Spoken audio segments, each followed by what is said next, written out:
மரியாதையா வந்து ஏத்திட்டு போங்க. ஏற்கனவே நான் ஃபுல்லா ஏத்திருக்கேன். ஒண்ணும் என்ன ஏத்த சொல்றதுக்கு நீ யாரா டோமரே?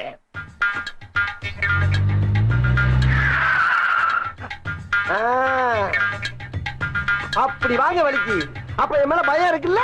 பயமா? உன்னை பார்த்து பயப்படுறதுக்கு நீ என்ன பெரிய பின்ல இல்லைனா உடனே புறம்போக்கு.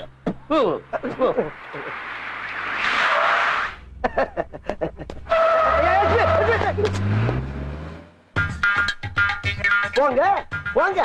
இதுக்கெல்லாம் அந்த மயிலு மச்சிய மாட்டான். இதே காரணம் திருப்பி வந்து என்னை ஏத்திட்டு போற வரைக்கும் நான் இங்கதான் இருப்பேன். செத்தாளுங்கதான் சாவேன். அப்போ சாவு என் கையில தான்டா. அழுக்க தலையா அப்படியே எத்தனை தலை தனியா ஓடி போயிடும். ஏன்னா அம்மா நேரம் பாத்துக்கிட்டு ஓவரா பச்சுக்கிட்டு குடியார கபோதி பேர. இதுக்கு மேல ஏதாச்சும் பேசல சங்க நினைச்சு கொண்டு விடுவேன். சங்க நினைப்பியா? என்ன சொல்றது கட்டி இருக்கிற பாருங்க. நானும் அவங்க கொஞ்சம் நீதான் இருந்தா